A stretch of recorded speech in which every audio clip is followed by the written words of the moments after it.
mediados del mes de agosto, la isla del Caño tiene una gran actividad en sus alrededores.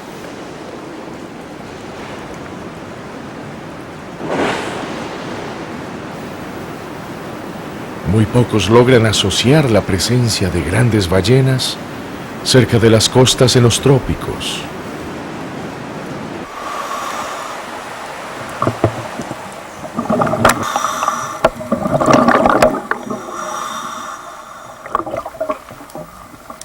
Los arrecifes coralinos que rodean la isla y las pequeñas ensenadas de la región costera sirven de refugio a estos grandes mamíferos que han llegado desde el sur para procrear a sus crías y también buscando aparearse.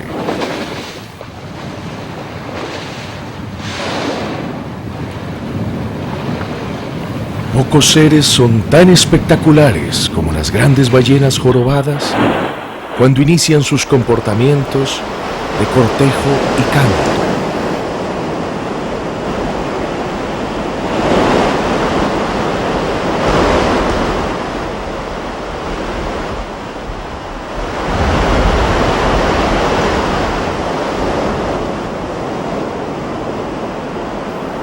Conocemos muchos detalles sobre su ecología en las zonas polares donde se alimentan. Apenas empezamos a comprender una parte vital de la actividad que llevan a cabo en estos meses aquí en Costa Rica. Esta pequeña colonia de ballenas jorobadas, llamadas también yubartas, muy lejos de su zona de alimentación en la península antártica. Tan lejos que nadie se había percatado antes que estábamos ante la migración más extensa que mamífero alguno lleva a cabo en este planeta.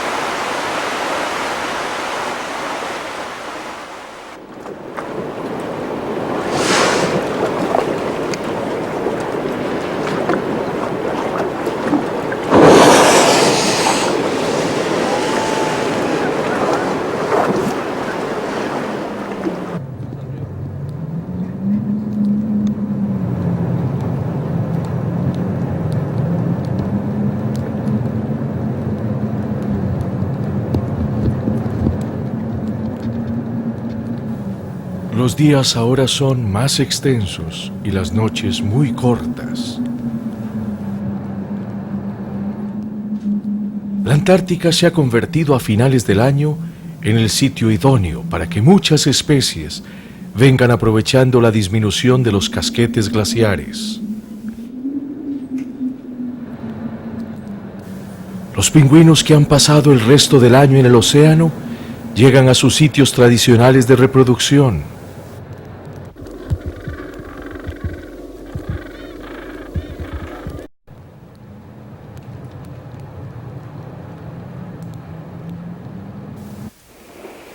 El mar es ahora rico en peces y crustáceos. Las ballenas jorobadas aprovechan la gran cantidad de krill para alimentarse en forma constante. Por medio de sus barbas logran filtrar cientos de kilos de alimento disponibles a todas horas en estas frías aguas. Los hielos se van resquebrajando y el frío continente reduce su masa de hielo a la mitad de lo que fue en el cruento invierno.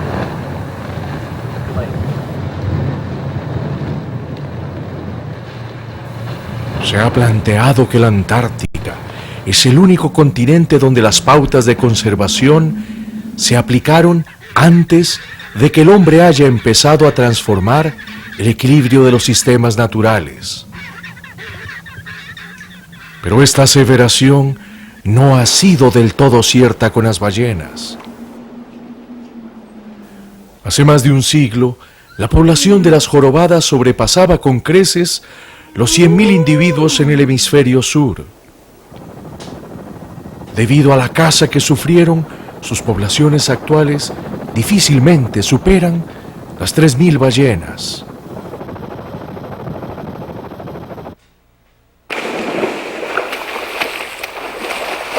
Hasta 1912, la especie más capturada en el Antártico fue la ballena jorobada, El enorme declive de su población dirigió la industria ballenera a otras especies. La matanza era inclemente.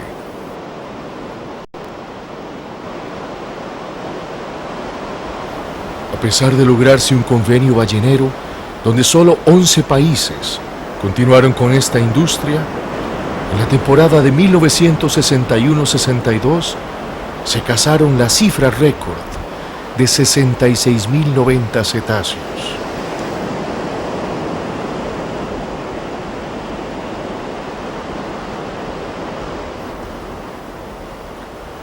Para el presente siglo se ha logrado una importante moratoria, pero aún países como el Japón continúan matando ballenas, amparándose en que son para fines científicos y de investigación.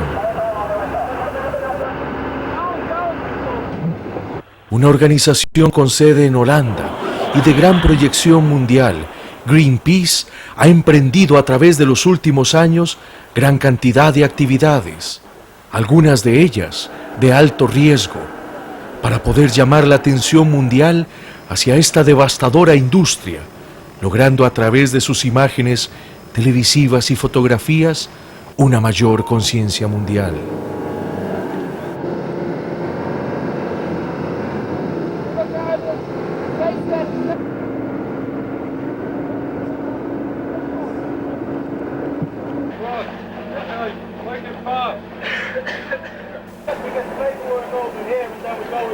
Impedir que las claras aguas de la Antártica se tiñeran de rojo hasta ahora no ha sido fácil.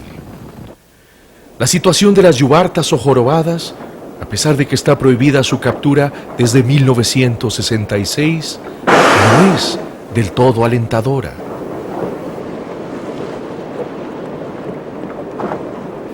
De más de 500.000 que deambulaban en los mares, solo 3 poblaciones quedan diezmadas en los sitios de alimentación. En el Atlántico Norte, la población se estima en 2.300 individuos, mientras que en el Pacífico Norte no llegan a 3.000. Aquí en la Antártica, las cifras también son alarmantes.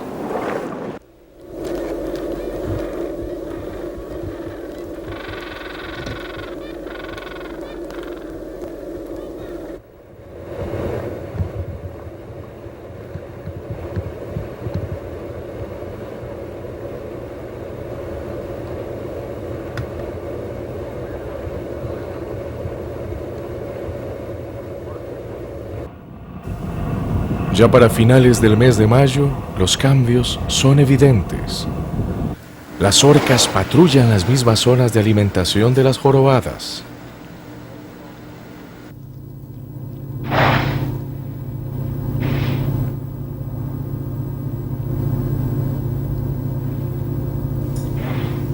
Su principal alimento, las focas, comienzan a escasear, y las ballenas lo saben, lo que podrían convertirse en blanco fácil.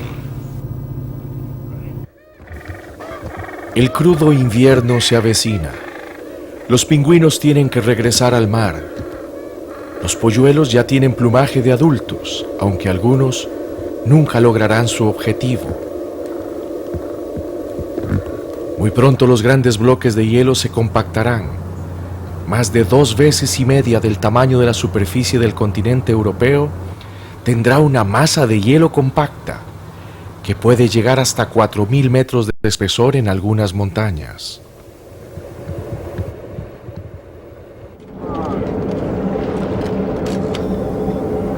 Las grandes jorobadas terminaron de ingerir la suculenta comida. Una enorme reserva de grasa les ayudará para sobrevivir sin alimentarse varios meses.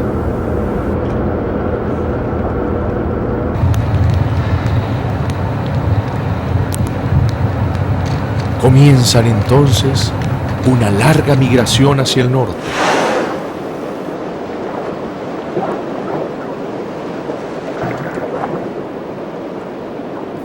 Toman rumbos muy distantes y hacia diferentes continentes.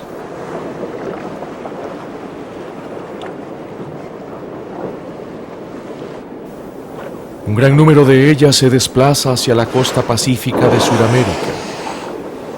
Las aguas tropicales, más cálidas y calmas, le servirán para otros propósitos.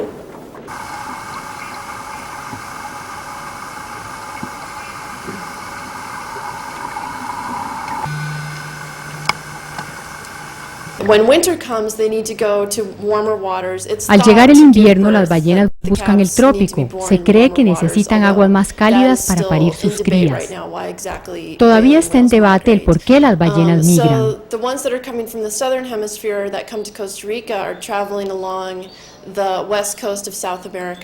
Las que vienen a Costa Rica desde el hemisferio sur viajan a través de la costa oeste de Sudamérica, pasando por otras zonas de apareamiento como Ecuador y Colombia.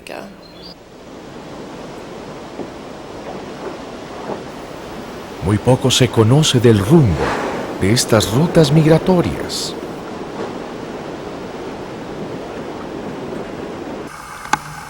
Viajan solas o en pequeños grupos de 3 o 4 ballenas.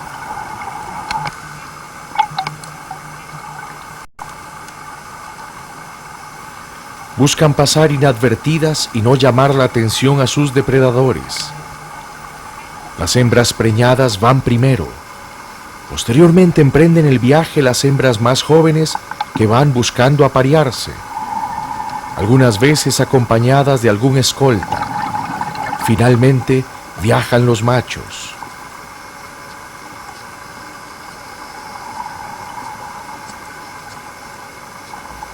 Conocemos muy bien que cerca de las costas suramericanas viaja paralela a la corriente de Humboldt, que posteriormente se encuentra con la contracorriente ecuatorial. Es muy posible que para ahorrar energía, las jorobadas usen estas largas autopistas marinas, como lo hacen muchas especies pelágicas. Hasta ahora ha sido imposible seguirles por medio de satélites.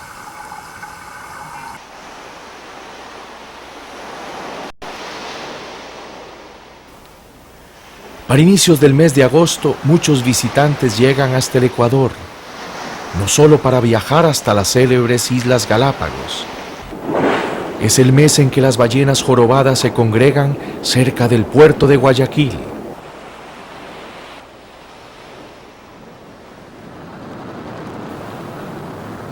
También la costa pacífica de Colombia se convierte en un sitio muy publicitado para que los amantes de observar las ballenas puedan aquí verlas con facilidad.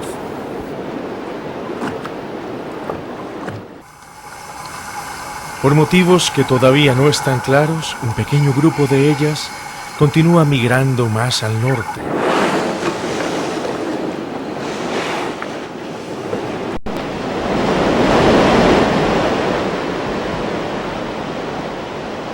En la única isla oceánica de Centroamérica, la isla del Coco, famosa por la gran cantidad de tiburones que atrae a los buzos expertos de todo el orbe, habita un grupo de delfines nariz de botella que han aprendido a convivir con los visitantes.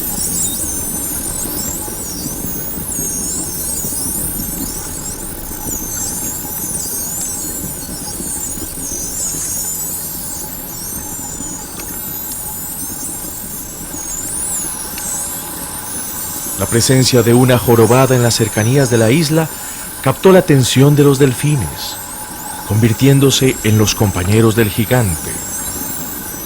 Es común que al paso de una ballena comiencen a saltar y a manifestar diferentes comportamientos relacionados con el juego. Parece que el oleaje que produce la jorobada genera efectos similares en los delfines al que realizan con los botes. En los últimos 5 años, entre los meses de julio y octubre, se han logrado 6 avistamientos de ballenas jorobadas en el perímetro de la isla del Coco. Solo en una ocasión, una de ellas estaba con una cría muy pequeña.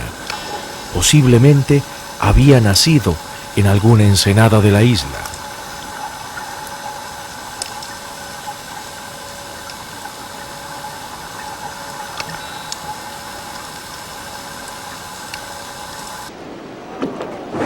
La migración continúa más hacia el norte. El Golfo de Panamá durante muchos años ha sido testigo de la presencia de los grandes mamíferos.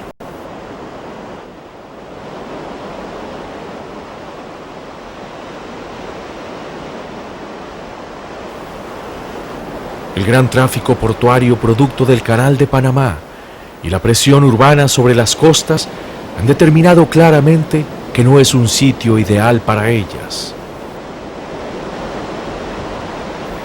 Hasta este punto del recorrido ya se han convertido en los mayores mamíferos viajeros del orbe. Han mantenido un ritmo constante de casi 10 kilómetros por hora. Aquí han superado una distancia de más de 8.000 kilómetros desde su punto de partida, en la Antártica.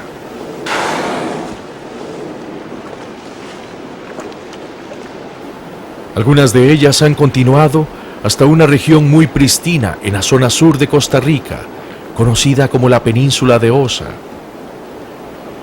Varios parques naturales y los alrededores de la isla del Caño con ricos arrecifes ha sido el destino final.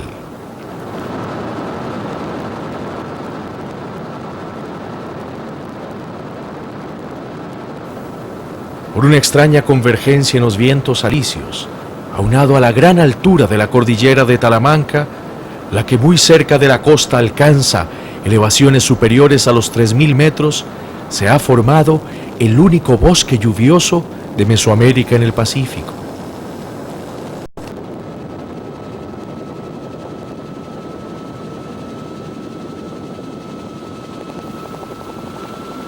Pero si sus bosques guardan árboles que superan los 60 metros de altura y una gran riqueza endémica, también sus aguas contienen otro tesoro natural.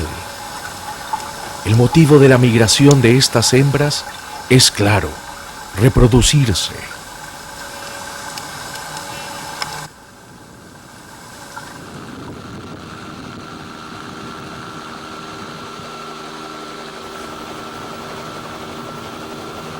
Las ensenadas de Golfo Dulce, un bellísimo fiordo tropical, conjuntamente con las pequeñas bahías de la isla del Caño, han sido el escenario del nacimiento de las crías. Pescadores de la zona, guías turísticos y de buceo se han dedicado a monitorear las ballenas y han sido testigos de múltiples nacimientos.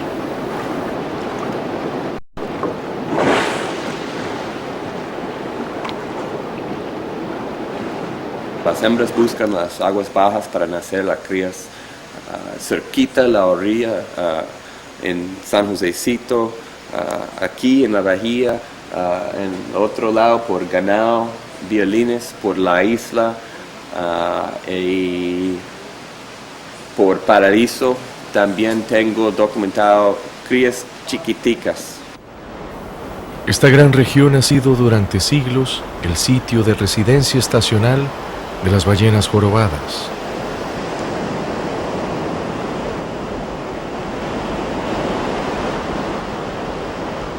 El Parque Marino Ballena fue creado no solo para proteger los arrecifes coralinos, los que hoy en día están muy amenazados por la sedimentación producto de una carretera costanera mal planificada, sino por ser un sitio donde es común avistar a las ballenas jorobadas.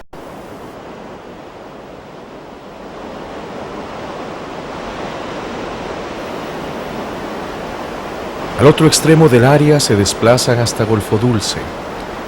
No solo es un enorme fiordo protegido del viento, sino un lugar de gran profundidad que supera los 400 metros.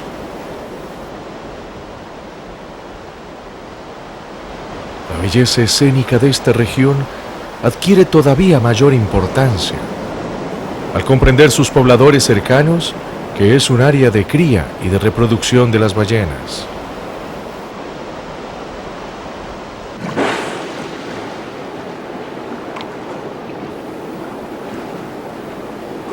Difícilmente en otra parte del planeta se pueden observar los altos soplos tan cerca de un bosque tropical, en aguas que semejan una laguna, como en Golfo Dulce. Aquí también una gran colonia de delfines manchados parecen alegrarse ante la presencia de los grandes visitantes.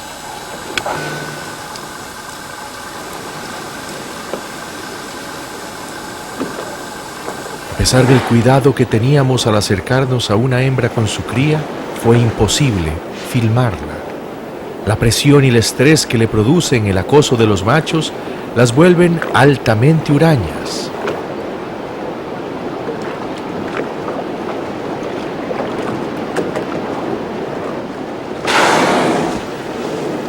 Al otro costado del golfo, 3 machos habían llegado. Sin duda que comenzarían sus cortejos de canto muy pronto, tratando de atraer alguna hembra receptiva.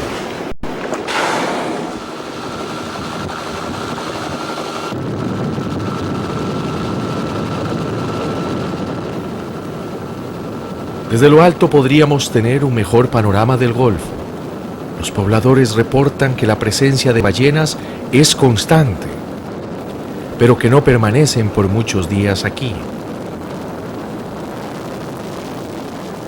El gran sedimento que arrastra el río Esquinas ha producido la muerte por abrasión de los corales. Eran considerados conjuntamente con los del Golfo de Chiriquí en Panamá los más antiguos del Pacífico americano. Es muy probable que las ballenas huyan de estas condiciones. Lamentablemente, el Golfo Dulce no cuenta con ninguna categoría de protección.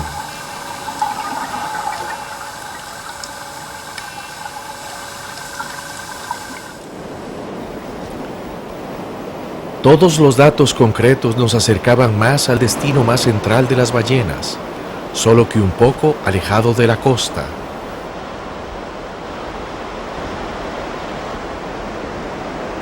Al frente del Parque Nacional de Corcovado se ve a lo lejos la isla del Caño. El mejor punto de partida para visitarla es la Bahía Draque. En los últimos 10 años el auge del turismo ecológico ha convertido al antiguo poblado de pescadores en una próspera región de hoteles y tours de aventura.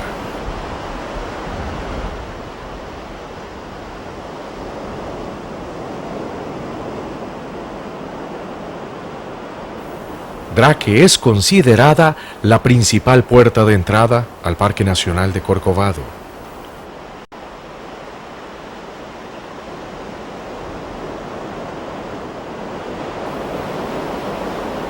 La isla del Caño es quizás el mejor destino de buceo después de la isla del Coco en todo el Pacífico centroamericano.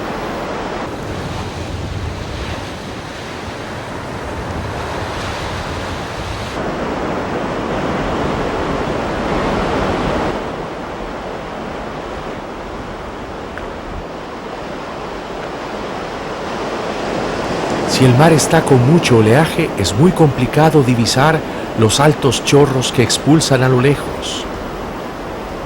La observación de ballenas debe hacerse con mucho cuidado, más en una zona de cría y apareamiento.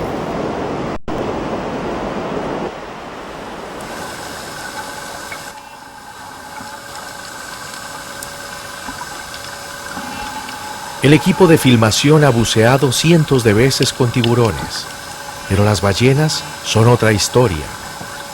Las burbujas de los tanques podrían crearles perturbaciones, ya que los machos las usan para comunicarse, por lo que hay que hacerlo sin tanque y nadar rápido si se quiere captarlas.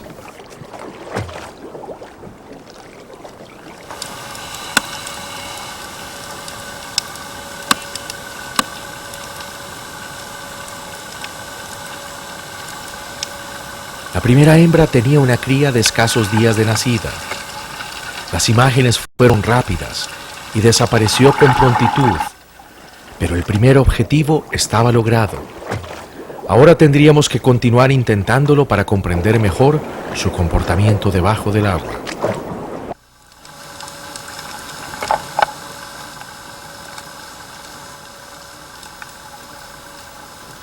Los arrecifes de la isla del Caño son generosos en especies marinas.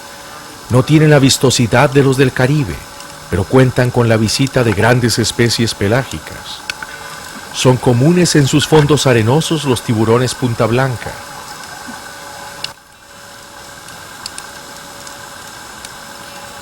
aquí desarrollan todos sus ciclos vitales, entre ellos los fuertes apareamientos.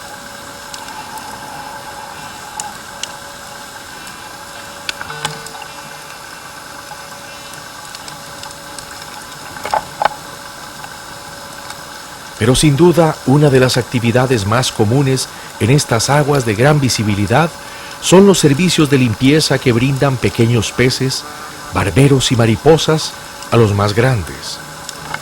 Los residuos de piel muerta y los parásitos bucales son el bocadillo de los limpiadores.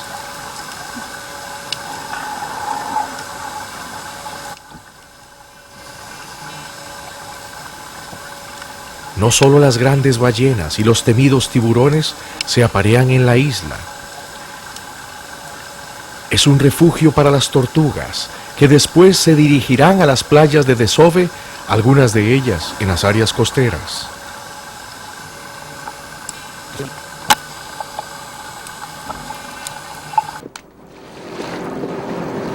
Los altos y el buen clima del día nos hicieron olvidar por momentos a las ballenas. Algunos investigadores han planteado que este comportamiento lo realizan para liberarse de parásitos, pero notamos que estas rayas estaban más bien cortejándose.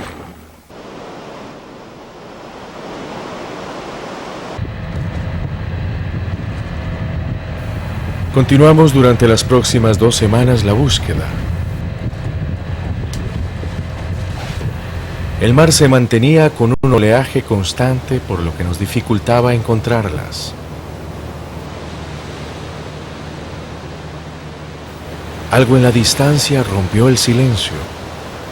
Un gran salto fuera del agua a lo lejos no podía pasar desapercibido. Luego, otro más. Es imposible mantenerse impávido cuando un animal de más de 40 toneladas sale del agua generando tal espectáculo. La meta era ahora acercarnos.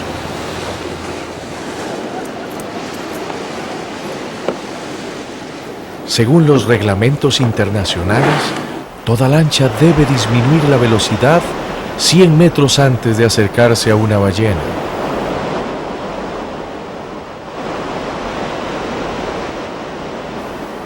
Para nuestra sorpresa, las ballenas mostraron un comportamiento de juego ante nuestra presencia a pocos metros de distancia.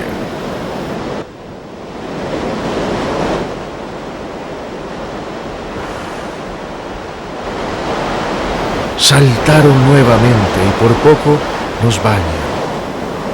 ¿Qué nos estaban tratando de comunicar? Dieron un par de vueltas alrededor del bote y luego comenzaron con sus fuertes coletazos. El sonido que ocasionan al golpear el agua es tan fuerte que se puede escuchar a kilómetros de distancia. Nos parecía que llamaban a alguien más.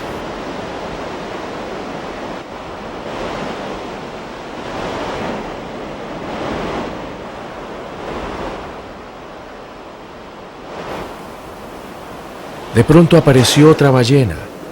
Para sorpresa nuestra, era una hembra con su cría. Como buena madre protectora, andaba huraña y desconfiada.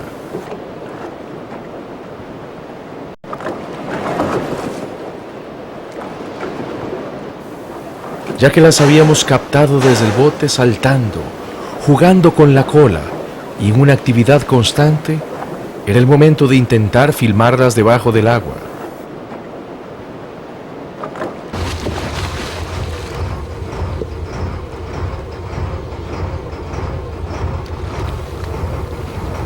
Como la madre viajaba, salía a respirar cada 4 minutos con la cría y luego se hundía. Estudiando más a fondo sus desplazamientos y esperando que ella llegara ante nosotros, logramos encontrarnos en forma frecuente.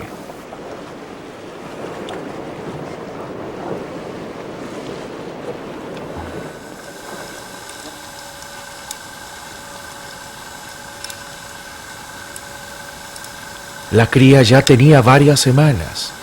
El pliegue en el costado se debe a la posición dentro del vientre de la madre. van a permanecer inseparables durante más de un año. El lazo afectivo entre esta gran hembra de 50 toneladas y su pequeña cría es muy estrecho. Como todavía no es un experto nadador, la madre lo lleva generalmente encima de su lomo y en forma suave lo empuja para que salga a respirar.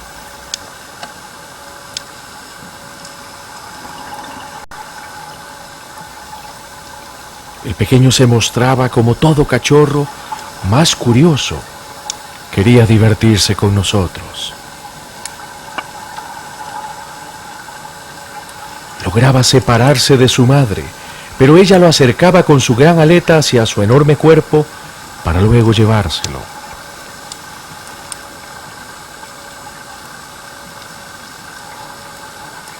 Nos habíamos ganado su confianza. A pesar de la cercanía con la cría, ella todavía se mostraba cuidadosa con nosotros.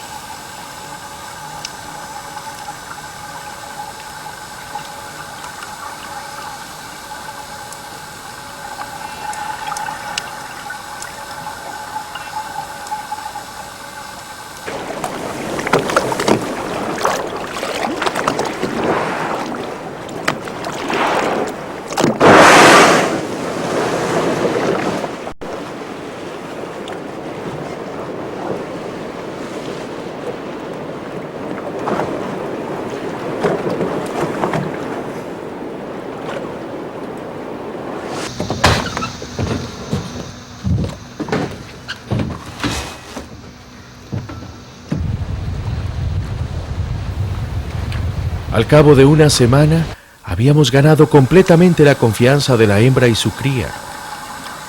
Se acercaban sin temor a nosotros. Nos reconocían con facilidad.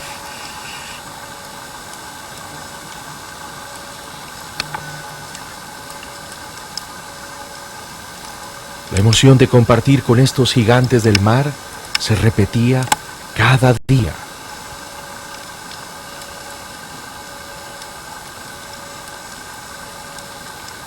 Sabíamos que estábamos captando imágenes nunca antes logradas de ellas en aguas tropicales.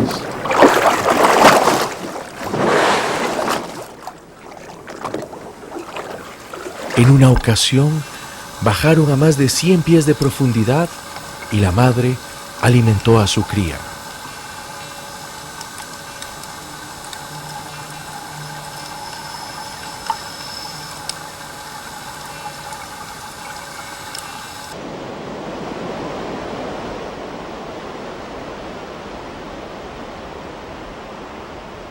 Nos trasladamos hasta la isla del Caño, donde compartimos con los funcionarios del parque. ¿Cómo es? ¿Cómo le va?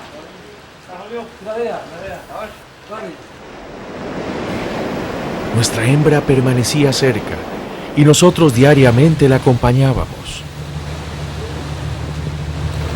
Pero a las 2 semanas sucedió algo nuevo.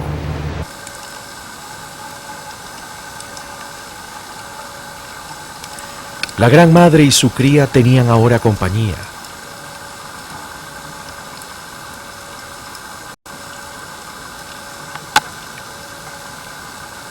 Hace muchos años los investigadores creían que eran hembras emparentadas que ayudaban en el cuidado de las crías.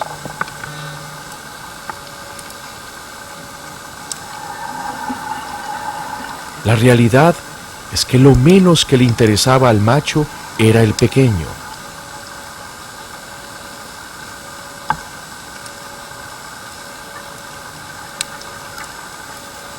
También el macho aceptó nuestra presencia, pero se mantenía más distante.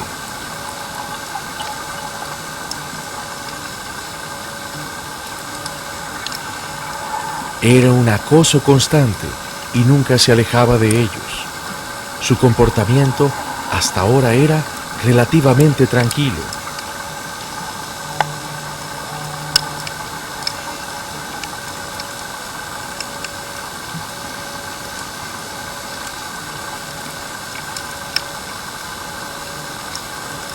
Durante los próximos 5 días continuamos con los 3, siempre en una ruta cercana a la isla. Las ballenas jorobadas provenientes del hemisferio sur son muy diferentes en su coloración a las del norte. Predominan las manchas blancas y en muchos casos, al igual que el macho que nos acompañaba, el vientre es totalmente blanco.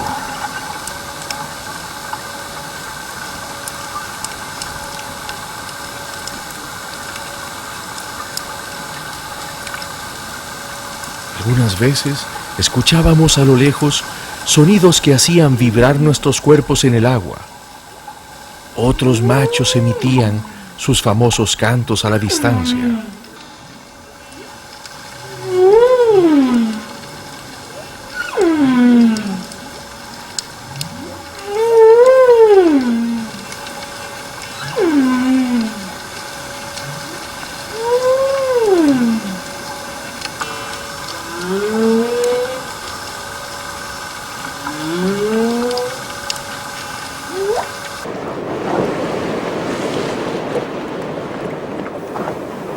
La presencia de investigadores en el área es constante.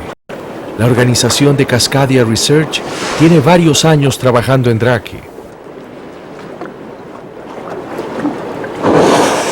Se dedican a múltiples estudios de identificación y comportamiento. También desarrollan charlas en la comunidad para el mejor entendimiento de las ballenas. Aprovechando la presencia de Laura May, quien cursa un doctorado en cetáceos, logramos comprender mejor a estas ballenas en su actividad de saltos y cortejos. El comportamiento aéreo, que es como nosotros le llamamos, que incluye saltos, golpeo de cola, incluso salir con la cabeza de manera vertical, o como hacías el veleo o sailing, que le dicen en inglés, puede tener diferentes contextos dependiendo de lo que las ballenas estén haciendo. Generalmente los saltos, cuando ellas van en movimiento, se ha dicho, ¿verdad?, que puede ser una manera de quitarse ectoparásitos como rémoras, o por ejemplo tienen crustáceos a veces en las protuberancias que tienen en la cabeza, como limpiarse un poco, o las famosas piojos de ballena. Puede ser que también tenga un contexto, en el caso entre machos, es un contexto más de agresión, de advertir al otro macho, o ya de un encuentro ya más violento entre ellos. Este comportamiento de veleo se cree que lo que hace es que la ballena se pone de manera vertical y simplemente se deja que el viento la lleve. Quizás es una manera también de liberar calor, si el agua es muy caliente, porque la cola puede servir como que se pierde más calor rápidamente, entonces si está fuera del agua puede servir para eso. Al continuar nuestra expedición, encontramos a lo lejos grandes colas fuera del agua.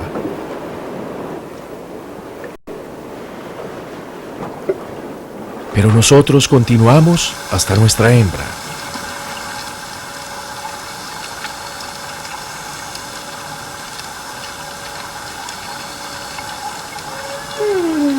Una nueva sorpresa estaba ahora ante nuestros ojos. Un gigantesco macho acompañaba a nuestras ballenas.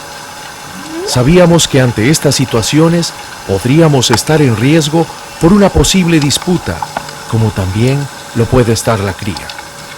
Cuando las hembras llegan a sus sitios de reproducción, pueden llegar a dar a luz. Si es una hembra adulta que no fue preñada el año anterior, puede regresar, ¿verdad?, a estrictamente reproducirse. Entonces pueden suceder dos cosas. Si la madre tiene su cría, algunos machos pueden acercarse. Generalmente la hembra no es receptiva y en ese momento hay un conflicto, ¿verdad?, porque su interés es proteger a su cría y el de los machos es reproducirse con ella. Entonces va a haber una persecución muy intensa. En ocasiones la cría puede salir herida, ¿verdad?, y en un extremo hasta terminar muerta. Estando en nuestro bote, comenzó la pelea entre los machos. La violencia entre ellos es clara y por su gran tamaño puede suceder un accidente con facilidad.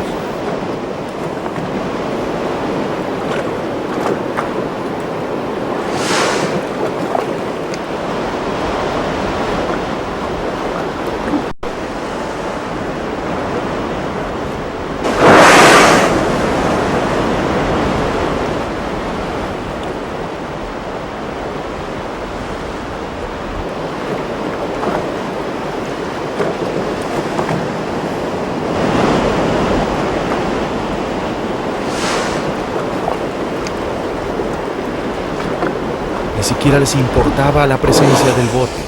La disputa era lo relevante.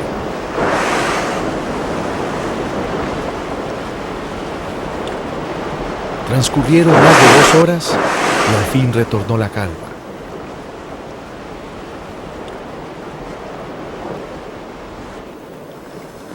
Volvimos al agua con mucha precaución. La hembra y su cría lucían extenuadas. Los 2 machos las continuaban acosando. Pero al final, el gran macho viejo se cansó y dejamos que todo se alejara.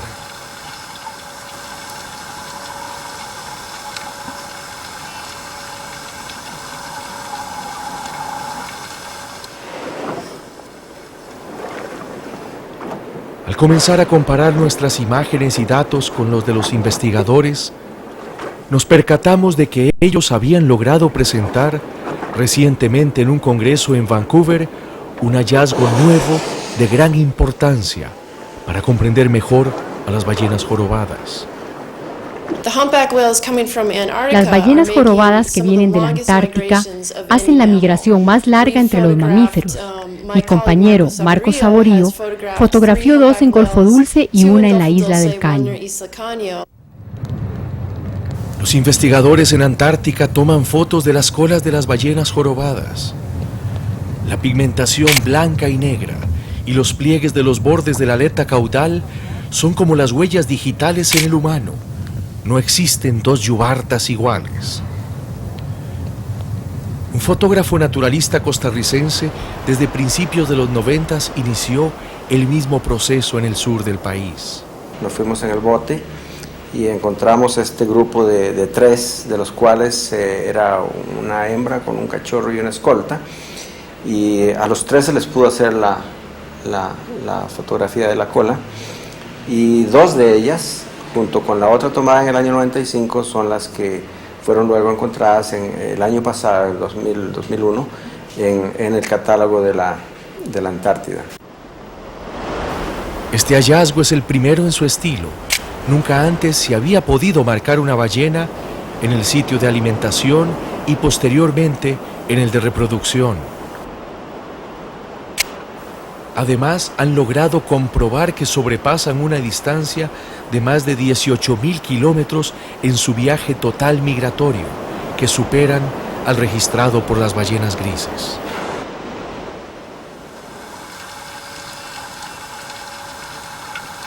Las 2 primeras semanas del mes de octubre, las jorobadas continuaron en la región. La ballena con su cría y el macho escolta que acompañamos durante más de 3 semanas, finalmente partieron.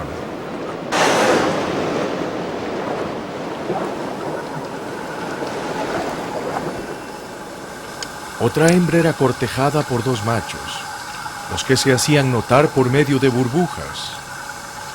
Este comportamiento es también parte importante en su lenguaje de cortejo.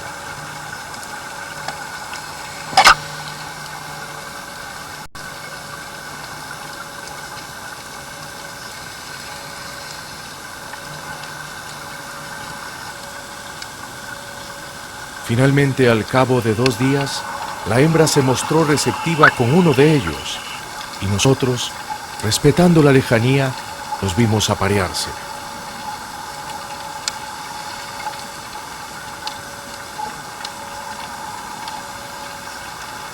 Lo que fue una colonia que oscilaba entre 15 y 20 individuos a principios del mes pasado, ahora se reducía a 2 machos solitarios, que a lo lejos nos mostraban sus colas.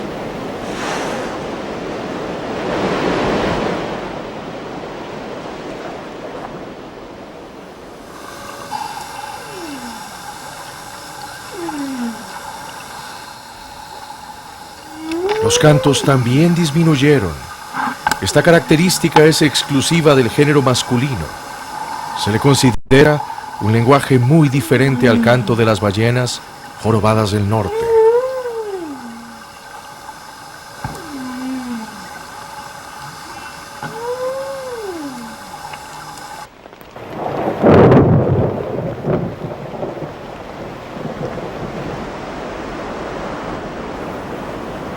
La época lluviosa ahora estaba en su mayor intensidad y a finales del mes ninguna yubarta quedó en la región.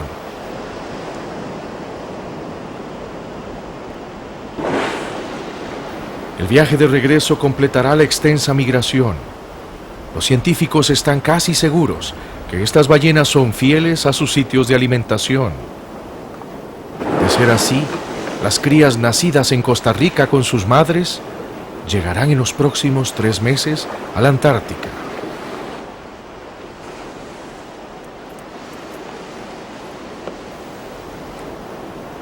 El extenuante viaje y los depredadores a su paso serán las pruebas más fuertes para los pequeños, los que al cabo de un año dejarán a sus madres. ¿Regresarán ellos algún día hasta la isla del Caño que los vio nacer? ¿Lo harán sus madres y los machos que encontramos todos los años?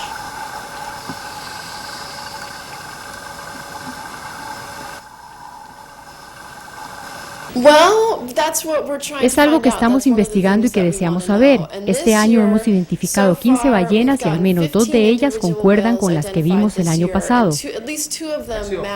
Parece que algunas de las mismas ballenas que vinieron el año pasado están regresando. Los mayores viajeros del orbe en el mes de diciembre ya están en el hemisferio sur. Curiosamente, otras jorobadas acaban de llegar hasta las aguas calmas y tropicales de la región sur de Costa Rica. Comienzan los saltos y los cantos en el agua. Otra colonia de ballenas jorobadas ha llegado desde el norte. De California, desde sus lugares de alimentación, se han desplazado hasta diferentes zonas de cría y apareamiento al llegar el invierno en el norte. Esta migración es mucho menor en distancia que la que emprendieron las del sur. La colonia de jorobadas del norte ha sido más estudiada. Son más oscuras y los cantos muy diferentes. Otro aspecto de gran relevancia se nos manifestaba ahora. Las aguas de la isla del Caño, Golfo Dulce y sus cercanías podrían ser un sitio de traslape, donde se pueden encontrar especies de ambas colonias. La migración más extensa del planeta fue nuestro testigo. Una zona pristina de gran belleza, donde podrían traslaparse las 2 colonias, un sitio de cría y reproducción muy bien establecido. Todo lo anterior son motivos suficientes para que este lugar pueda atraer las miradas de todos. La industria turística de observación de ballenas está creciendo en forma acelerada. Los hoteles cercanos lo saben y han comenzado a ofrecer estos atractivos.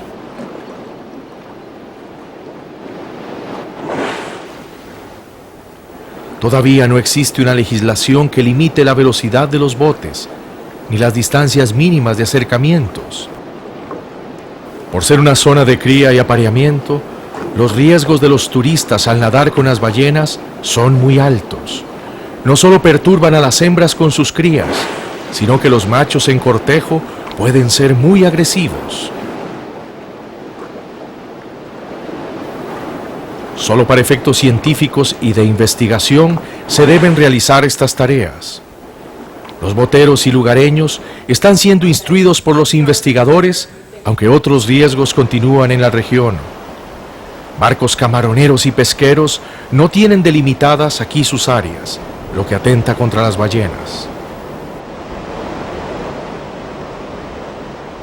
Las ballenas y los delfines son animales muy atractivos que siempre han estado en nuestras aguas, que simplemente hoy en día, que nuestros pescadores han estado viviendo con ellos muchísimos años. Pero hoy en día hemos aprendido más de ellos y sabemos que su importancia es mayor de la que pensábamos. En particular estas ballenas que son residentes estacionales, que vienen de diferentes partes del mundo, que es una situación única y tenemos que cuidarlas, sean ecoturismo, sean los pescadores, cuidarlas, porque esto representa no solo a nivel científico un gran descubrimiento, sino también a nivel pues, nacional, y Costa Rica, por ser un país de tanta fama en su conservación y diversidad, esto simplemente se agrega a la gran maravilla, ¿verdad?, que tenemos.